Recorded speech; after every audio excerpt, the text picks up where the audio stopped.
ಸಾರ್ವಜನಿಕರಿಗೆ ನನ್ನ ಕಾರ್ಮಿಕ ಇಲಾಖೆಯ ವತಿಯಿಂದ ಮತ್ತು ನನ್ನ ವತಿಯಿಂದ ಸ್ವಾಗತ ಮತ್ತು ನಮಸ್ಕಾರ ಕೋರುತ್ತೇನೆ.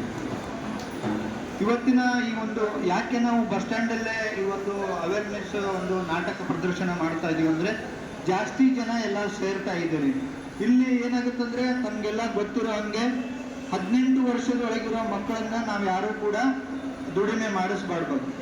ಯಾರು ಕೂಡ ಈಗಾಗಲೇ ನಾವು ಕಲಬುರಗಿ ಜಿಲ್ಲೆಯಲ್ಲಿ ಸುಮಾರು ಹತ್ತಿ ಹೊಲದಲ್ಲಿ ಆಗಿರ್ಬೋದು, ಮೆಣಸಿನಕಾಯಿ ಹೊಲದಲ್ಲಿ ಆಗಿರ್ಬೋದು, ಮತ್ತು ಕಾರ್ಖಾನೆ ಹೋಟೆಲ್ಗಳಲ್ಲಿ 18 ವರ್ಷದ ಒಳಗಡೆ ಇರೋ ಮಕ್ಕಳು ಯಾರಾದರೂ ಕೆಲಸ ಮಾಡ್ತಿದ್ರೆ ನಾವು ಅಲ್ಲಿ ದಾಳಿ ಮಾಡಿ ಆ ಯಾರು ಮಾಲೀಕರು ಇರ್ತಾರೆ ಅವ್ರ ಮೇಲೆ ನಾವು ಕೇಸನ್ನು ಹಾಕಿದ್ದೀವಿ ಮತ್ತು FIR ಕೂಡ ಮಾಡಿದ್ದೀವಿ.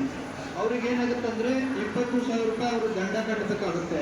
ಯಾರು ಕೆಲಸ ಮಾಡಲಿಕ್ಕೆ ಇಟ್ಕೊಂಡಿರ್ತಾರೆ 18 ವರ್ಷದ ಒಳಗಡೆ ಇರೋರನ್ನ 20,000 ರೂಪಾಯಿ ದಂಡ ಮತ್ತು ಅವ್ರಿಗೆ ಮುಂದೆ ಅದು ಜೈಲು ಶಿಕ್ಷೆ